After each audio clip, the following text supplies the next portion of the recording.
We know that there are three kinds of proof, or many kinds of proof actually. Many times people ask, what is the proof that God exists? Or what is the proof that the soul exists? Or what is the proof that what Bhagavad Gita or the Vedas say is correct? So before we come to that, because proof is necessary to have faith, the first question arises, what is our qualification? And what kind of proof are we seeking to get faith in the scripture? Is something that our senses will understand and be able to accommodate the criterion for proof? That proof must be something that fits into my common sense, sensory understanding of the world, and then I will accept it as faith. That is why people want to see God before they can believe in Him. Show me God. So people's conception of proof is that it must be visible to the senses, that I must see it. So seeing is believing. That's the dictum that many people follow. But by that criterion, we can't see so many things. The eyes are deceptive. We see the sun as a small globe, whereas actually it's a huge entity. We see so many different kinds of optical illusions. They deceive us. So our seeing is limited. If all the lights in this room were to be switched off, we would not perhaps be even able to see our hands in front of our eyes. So what is the capacity of our eyes to see? The capacity is indeed very limited. Not only do the eyes deceive us, but the eyes also have a very limited range. We cannot understand things with our eyes. Even today, we believe many things which are beyond the scope of our eyes to understand. But nevertheless, it's the extended eye, it's the extended senses, like our instruments, and then some mathematical calculations and this and that, and then we think, yes, we have understood this, and we have faith. Many times when I'm discussing with students, I ask them, when they're particularly challenging about this point, I ask them, have you seen an electron? Or have you seen a proton? Or have you seen these things which you swear by, which you think exist? Mostly the answer is no, I haven't seen it. But do you believe in it? Why do you believe in it? Because the whole system is inculcating this or hammering this into our mind in such a way that we tend to think that this and only this is the absolute reality. These are ultimately all inferences. We don't say that a proton or electron doesn't exist, but what we say is that these are different ways or understandings of reality that come about by the way we think and analyze this world based on our senses. So our senses are actually very, very defective instruments to give us a complete and perfect understanding of the truth. It is very hard to come to a perfect understanding simply through our senses. We can't even understand this world ourselves without a reference to some other source of knowledge. So this is called pratyaksha praman, the proof, direct perception, proof through our senses, to see something, to hear something, to smell something, touch something. Then we believe in it. But we understand that this is an inadequate prerequisite or condition. Then people may say, well, there's inference. We infer something. That's called anumana praman. But even that is limited. Because we may infer wrongly, we may think with our intelligence differently, we may arrive at wrong conclusions. Even Darwin in his Origin of the Species accepts that it was speculation. The conclusions he has reached are speculations. He uses this word speculation.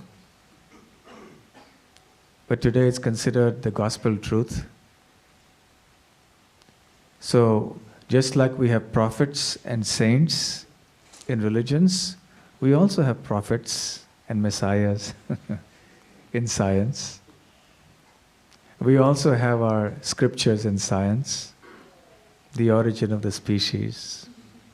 It's scripture. It's a scripture for them. Of course, they say that we evolve, but that's just an excuse for insufficient and imperfect understanding. They rationalize or justify their constantly changing understanding of the world by saying that this is our striving for perfection in this world. But perfection cannot be attained by sensory efforts alone. Reality is not necessarily always within the grasp of our senses. We have faith that the universe can be understood merely by our senses. We have faith that knowledge can be accommodated simply by our intellect and our brains. We have faith in these things. People don't think like this. They don't realize the underlying assumptions of life that we have. This study is called epistemology, the study of the branch of how we acquire knowledge in life. People don't generally think deep about this. What are the underlying assumptions based on what we take for granted in life in this world? We just assume so many things, take them for granted, and think that this is true. And then we place our faith in them. So we realize that we need authority. We need some authority to place our faith on. Like the child at school places faith on the teacher's words, on the textbooks, or on the parents, and believes so many things in this world. We also have faith in the authority of the government, that they've checked this particular airline company and they're okay to operate aircraft to fly. They've got their systems in order. So we place faith in authorities because it makes life easier. It saves us time, it saves us inconvenience.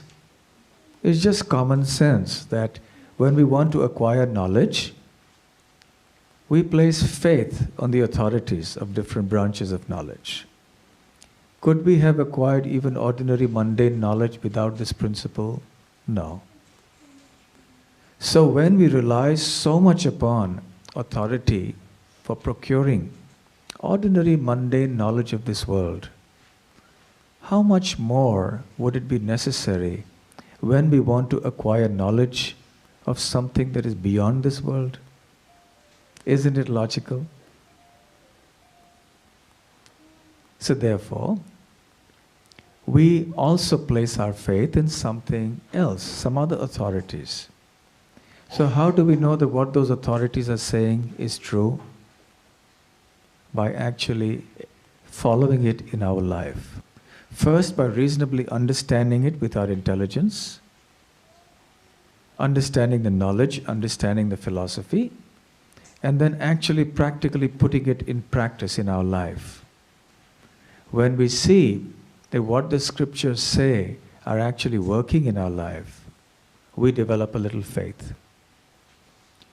The Vedic scriptures also give us a lot of information that would otherwise have been impossible for a mundane person to actually give.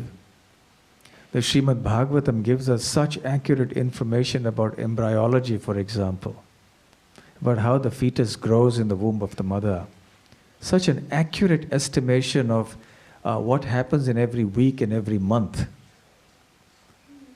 What limbs of the child, of the fetus grow at what time. And this is something that was written thousands of years ago. And the details of this were verified by modern science only recently when we had all the instruments and equipment. Modern technology provides us with that. This is only about 100 years old, maybe less than that. But this information was accurately obtained and given to us thousands of years ago. There are predictions about the future that are also very true. Predictions about people like Chanakya, about historical dynasties yet to come. There are conceptions that are also very, very deep. There were predictions. For example, there was a time in medieval ages, about 500 years ago, 600 years ago, there used to be a whole debate on whether the earth was flat or round. And there were people who would think that the earth was flat, and therefore many sailors would be afraid to sail lest they go over the edge and fall. And then 500 or 600 years ago, people like Kepler, Copernicus in the Western world, they told the Western world, look, no, the earth is actually round. But of course the Vedic scriptures have been declaring this from time immemorial. We have the Bhugol, goal is round. The shape of the earth, the shape of the planetary systems, things have been described with so much accuracy. If you look at the level of advancement of the sciences given in the Vedic scriptures like mathematics or chemistry, metallurgy, and so on, it's mind-boggling. How did they know these things thousands and thousands of years ago? You look at whole systems and bodies of knowledge that were in the different Vedic scriptures, like Ayurveda, for example. Such complete systems of knowledge that were evolved. So these things give us faith that yes, that what the scriptures say is not something whimsical, is not something imaginary. There's some prima facie basis for us to at least consider it seriously, even if we don't have staunch faith at this moment. And then we start studying it, we understand it, and we start understanding a higher logic, and that's how faith develops.